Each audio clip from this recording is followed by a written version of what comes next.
मायावती के गढ़ में कौन आगे? बिजनौर की जनता देगी बीएसपी का साथ। नगीना में चंद्रशेखर आजाद को कितने वोट? लोकसभा चुनाव के पहले चरण के लिए बिजनौर लोकसभा सीट और नगीना सीट पर वोटिंग जारी है। लंबे चुनावी शोर के बाद भी मतदाताओं ने अपने आप को मौन रखा। मतलब यहाँ साइलेंट वोटर ज्यादा हैं। मतदाताओं की चुप्पी राजनीतिक समीकरणों को भी उलझाए हुए है। खैर, वोटिंग बूथ पर वोटरों की भीड़ भी दिखाई दे रही है। पहले चरण का लोकसभा चुनाव आज शुरू हुआ है। सभी राजनीतिक पार्टियां, निर्दलीय उम्मीदवारों ने अपने अपने समर्थनों में खूब प्रचार किए। कई प्रत्याशियों ने बाद में होर्डिंग, प्रचार वाहन आदि व नुक्कड़ सभाओं से भी आयोजन कर जनता के सामने अपनी नीति रखी और वोट की अपील की। लेकिन मतदान के रूप में जनता का आशीर्वाद किस प्रत्याशी को मिलेगा, ये तो 4 जून को ही पता चलेगा। बिजनौर लोकसभा सीट में मुकाबला त्रिकोणीय देखने को मिल रहा है। यहाँ राष्ट्रीय लोक दल के प्रत्याशी चंदन चौहान, समाजवादी पार्टी के प्रत्याशी दीपक सैनी, बहुजन समाज पार्टी के प्रत्याशी विजेंद्र सिंह के बीच कांटे की टक्कर मानी जा रही है।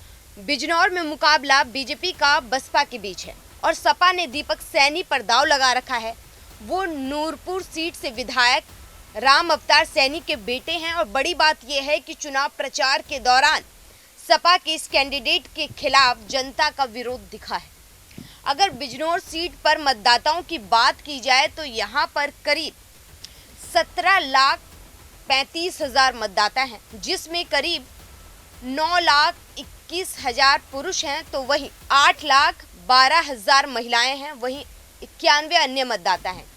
और बड़ी बात यह है कि बिजनौर सीट मायावती के लिए सबसे महत्वपूर्ण हो जाती है, क्योंकि यहाँ की ही जनता ने पहली बार मायावती को लोकसभा भेजा था।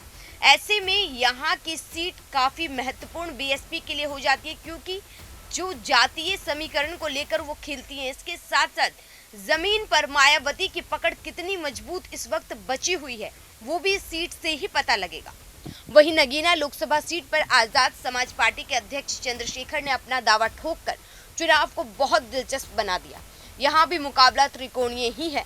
नगीना से भारतीय जनता पार्टी के प्रत्याशी ओम कुमार, समाजवादी पार्टी प्रत्याशी मनोज कुमार और बसपा से सुरेंद्र पाल सिंह उम्मीदवार हैं। इस सीट पर मुस्लिम वोटों की बात की जाए तो 50% से भी ज्यादा है।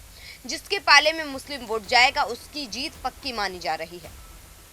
नगीना सीट पर सपा और बसपा आपस में टक्कर देती दिखती है, लेकिन चंद्रशेखर को भी जनता का काफी समर्थन है। हर कोई मुस्लिम वोटर को साधने में लगे हुए हैं। नगीना सीट पर अगर मतदाताओं की संख्याओं की बात की जाए तो यहाँ करीब 1,64,000 मतदाता हैं, जिसमें करीब 8,70,000 पुरुष हैं, तो वहीं 8 लाख के करीब ही महिला मतदाता हैं। वहीं 52 अन्य मतदाता भी यहाँ पर हैं।